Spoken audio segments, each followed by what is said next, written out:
Iremos falar um pouquinho sobre a biomecânica do ombro. A nossa equipe é formada por Edilane Cerqueira, Igor Carlos, Juliano Queiroz, por mim, Luciana Ladeia, Vitório Micaeli e Rian Carlos. O ombro é formado por um conjunto de articulações denominadas de complexo articular do ombro, e é a articulação com maior amplitude de movimento do corpo, ao mesmo tempo em que é a articulação mais instável. Iremos falar sobre as articulações do complexo do ombro, que são formadas pela glinumeral, húmero e glenoide, acrômio clavicular, clavícula e acrômio, externo clavicular, o externo e a clavícula, e escápula torácica, a escápula e o tórax. A articulação glenomeral é uma articulação sinovial do tipo esfenoide, que está envolvido pela cápsula articular para dar suporte na realização de alguns movimentos do ombro. Temos também a cabeça do húmero, que está ligada à cavidade glenoide através da lateral da escápula.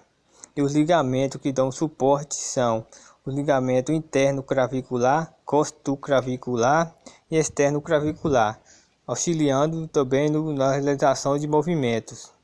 Temos também os músculos supraescapular, supraespinal, infraespinal e redondo menor, que são os músculos do manguito rotador, que auxilia e dá fixação do húmero em relação à escápula. E os movimentos que são realizados através do ombro são flexão, extensão, abdução, adução e também a secundação, que são realizados pelo movimento do ombro. Irei falar sobre a articulação acrômio-clavicular, localizada entre a clavícula e o acrômio. A articulação acrômio-clavicular é a estrutura principal que liga dois componentes do nosso ombro, a clavícula e o acrômio, localizado na escápula. Os ligamentos acrômios claviculares e o ligamento corácico-clavicular, eles estabilizam essa articulação, auxiliando no bom funcionamento e na mobilidade do ombro. Esses ligamentos ficam entre o acrômio e a clavícula e também entre a clavícula e o processo coracroide, estruturas ósseas que fazem parte da escápula. Esses dois ossos não possuem um encaixe perfeito, mas a sua função permite a realização de diferentes movimentos, como elevação e depressão, rotação e retração e protração do ombro. Os movimentos da articulação acromio-clavicular, elas são de duas maneiras.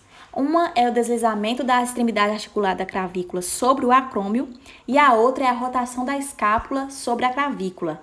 A amplitude dessa rotação ela é limitada pelo ligamento corácico-clavicular, sendo reforçada com uma cápsula densa e um grupo de ligamentos acrômio-claviculares situados acima e abaixo da articulação. O ligamento corácico-clavicular ele ajuda nos movimentos da escápula por funcionar como um eixo de rotação e proporcionar apoio substancial em movimentos que necessitam de maior amplitude e deslocamento. A articulação acrômio-clavicular está rodeada por 4 importantes ligamentos, onde a sua principal função é criar estabilidade e manter a clavícula em contato com o processo acromial da escápula.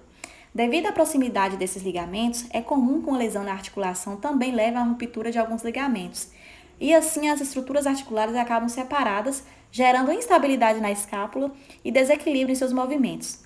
Além disso, a articulação também possui uma cápsula articular, o que torna uma articulação do tipo sinovial. Essa cápsula é encontrada no acrômio clavicular, onde possui um reforço de alguns ligamentos capsulares na parte superior e inferior, ajudando assim a reforçar a cápsula e manter a integridade da articulação. Falando um pouquinho sobre a articulação externo-clavicular, né? Sabemos que já ela é uma articulação que vai participar de todos os movimentos dos membros superiores.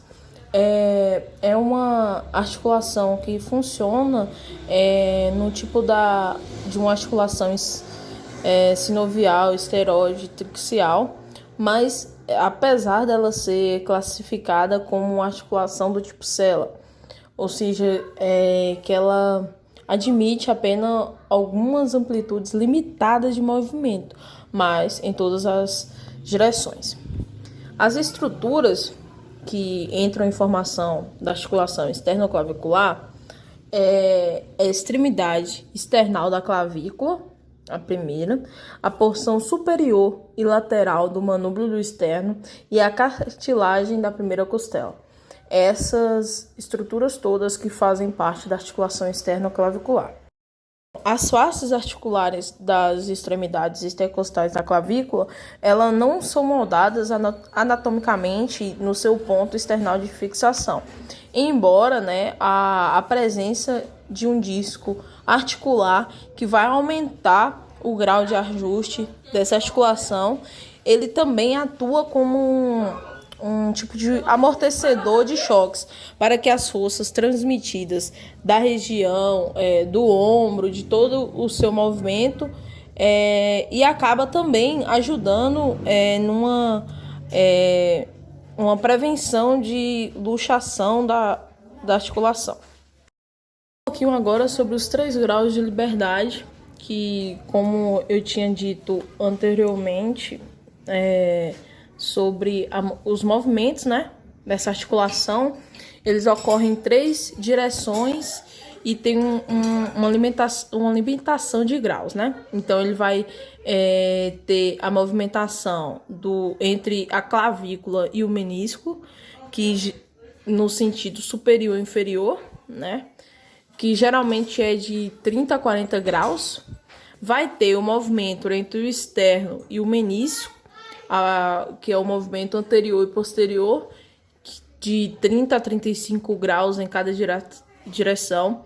Vai ter a rotação clavicular, que vai ser a rotação anterior quanto posterior, que varia de 40 a 35 graus.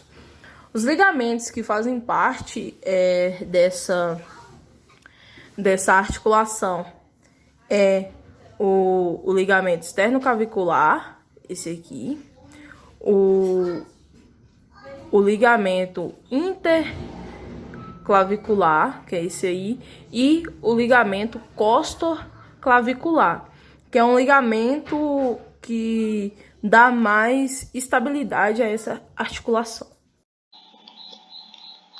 Articulação escápulo-torácica. A escápula está ligada ao tórax por meio dessa articulação. Trata-se da região entre a escápula e a parede torácica, podendo a escápula se movimentar tanto no plano sagital quanto no plano frontal, em relação ao tronco. Essa não é uma articulação típica, que liga-se osso com osso, e por isso não apresenta contato íntimo de superfícies anatômicas. Essa articulação ela é classificada como uma articulação fisiológica, com estruturas neurovasculares, musculares e bursais, que permitem o movimento da escápula no tórax. Trata-se de um espaço de deslizamento escápulo-torácico. Estabilidade da articulação. A estabilidade dessa articulação é dada pelos músculos da cintura escapular, que são o trapézio, serrátil anterior, romboides, elevador da escápula e peitoral menor. Funções. As principais funções da articulação escápulo-torácica é guiar a glenoide para um contato ótimo com o braço em movimento, acrescentar a amplitude de elevação do braço e proporcionar uma base estável para o rolamento e deslizamento controlados da superfície articular da cabeça humeral. Movimentos permitidos. Os movimentos permitidos são adução, abdução, rotação da escápula, elevação e depressão.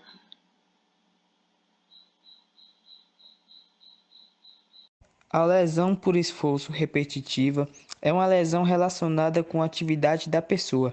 Em alguns casos, pode ser entendida como uma doença ocupacional e ocorre sempre que houver incompatibilidade entre os requisitos físicos da atividade ou tarefa e a capacidade física do corpo humano.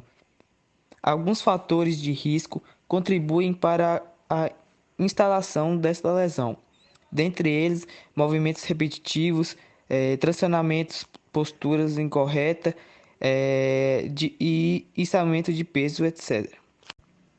Outra razão é que, além do esforço repetitivo, sobrecarga dinâmica, outros tipos de sobrecarga no trabalho podem ser nocivas para o trabalhador, como sobrecarga estática, uso de contração muscular por períodos prolongados para a manutenção da postura, excesso de força empregada para a execução de tarefas, uso de instrumentos que transmitam vibração excessiva, trabalhos executados com posturas inadequadas.